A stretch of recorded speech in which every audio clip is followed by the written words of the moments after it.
लेखसंग्रह चैतन्याचे चांदणे. लेखक डॉक्टर यशवंत पाटणे.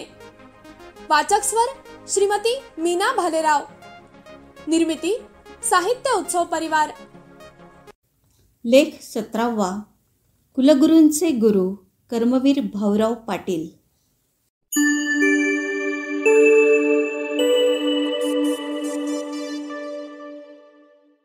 आपल्या पंखाखाली रानपाखरांना घेऊन त्यांच्यात आकाशाचे भव्यत्व आणि सूर्याचे तेजस्व पेरणारे महापुरुष म्हणजे कर्मवीर भाऊराव पाटील. महापुरुषांची चरित्र मालिका म्हणजे इतिहास असतो. अशा इतिहासाचे स्मरण हे चैतन्याचे स्फुरण असते. उजाड माळरानांची रूपांतरे संपन्न ज्ञानमंदिरात करणारे कर्मवीर अण्णा हेच एक ध्यासपर्व आहे. इतिहासालाच लाभलेले ते स्फूर्तिस्थान आहे. कोल्हापूरचे छत्रपती शाहू महाराज हे कर्मवीरांचे प्रेरणास्थान होते. अज्ञानाच्या गर्तेत पिचत पडलेल्या समाजात अण्णा जन्माला आले. शेवटच्या श्वासापर्यंत अज्ञानाच्या अंधाराशी निर्धाराने लढत राहिले. आपल्या अलौकिक कर्तृत्वातून त्यांनी महाराष्ट्राच्या मातीवर रयत शिक्षण संस्थेच्या रूपाने ज्ञानाचे नवे तीर्थ निर्माण केले.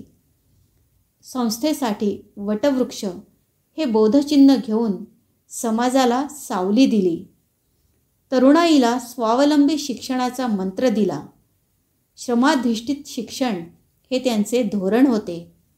महात्मा फुले यांचा विद्येचा मंत्र आणि सद्गुरू गाडगेबाबा यांचे स्वच्छतेचे तंत्र अवगत असलेल्या बुद्धिमान व बळकट विद्यार्थी आपल्या संस्थेतून निर्माण व्हावा म्हणून अण्णा अनवाणी पायाने गुणवान गरीब पोरांचा शोध घेत कडेकपारीत हिंडले.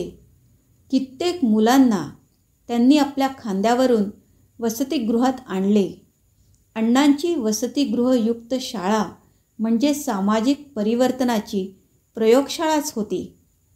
अण्णा मुळातच रत्नपारखी असल्याने त्यांना दगडगोटे आणि हिरेमाणके यांच्यातला फरक तत्काळ कळत होता.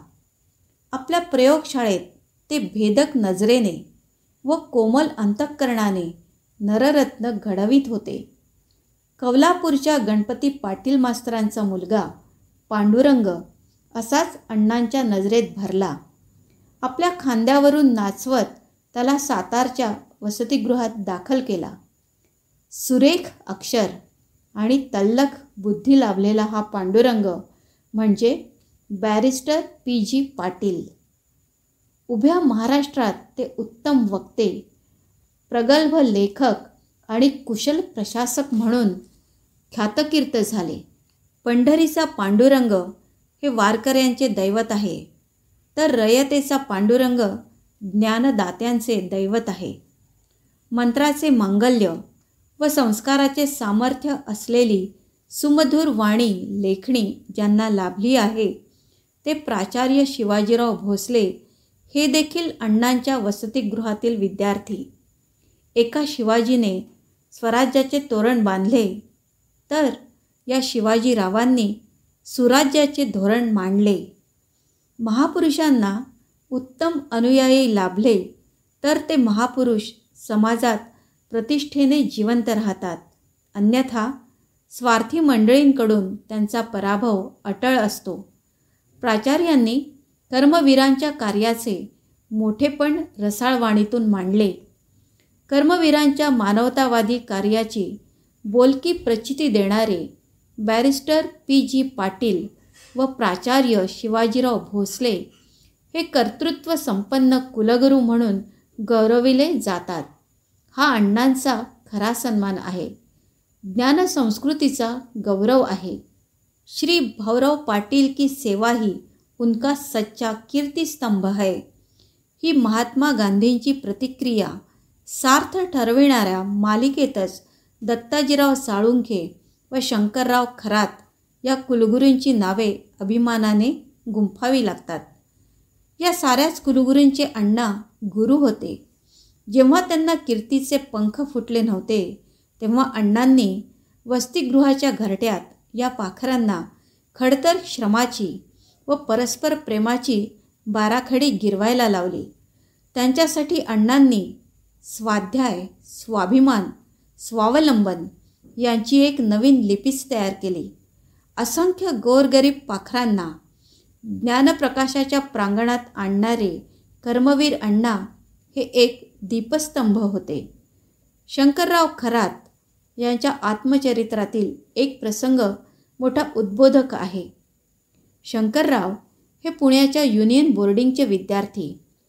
पुणे म्युनिसिपाल्टीने प्लेगच्या साथीतून बचाव करण्यासाठी फर्ग्युसन कॉलेजच्या टेकडीच्या पायथ्याशी तट्ट्याच्या काही झोपड्या उभ्या केल्या होत्या.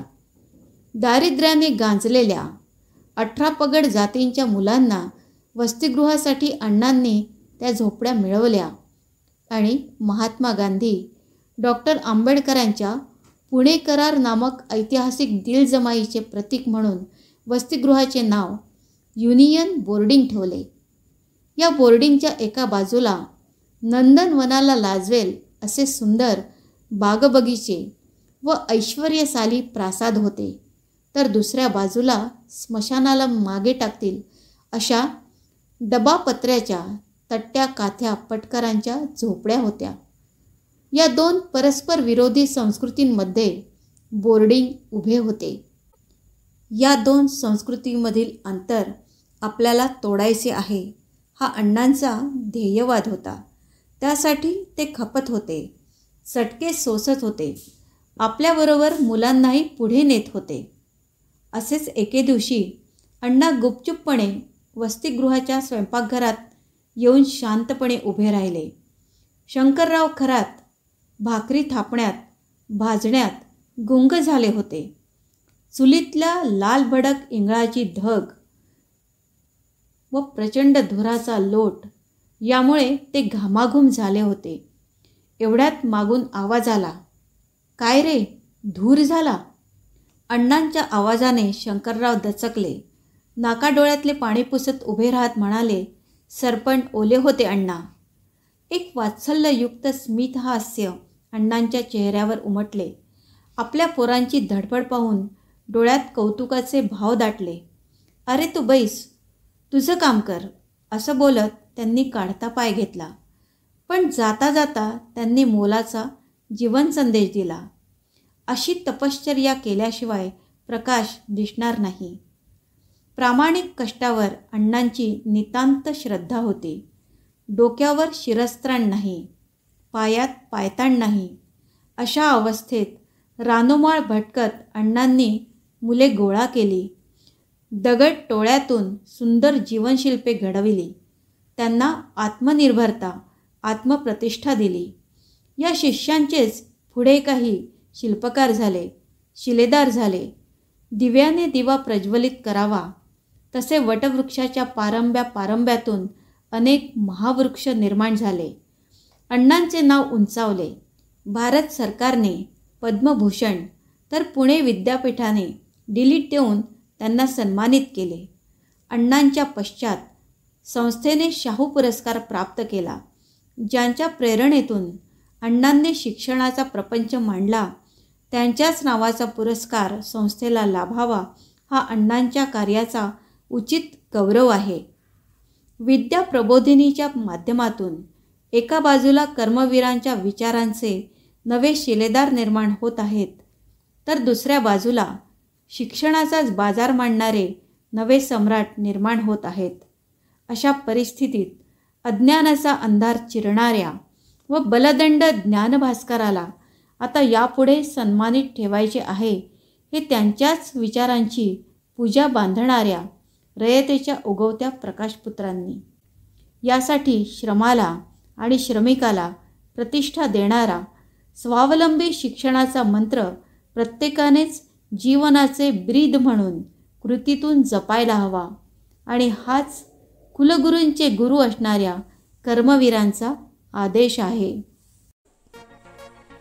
आता आपण ऐकत होतात लेखसंग्रह चैतन्याचे चांदणे. लेखक डॉक्टर यशवंत पाटणे. वाचक स्वर श्रीमती मीना भालेराव। ही साहित्य उत्सव परिवाराची 2023 ची प्रस्तुती आहे।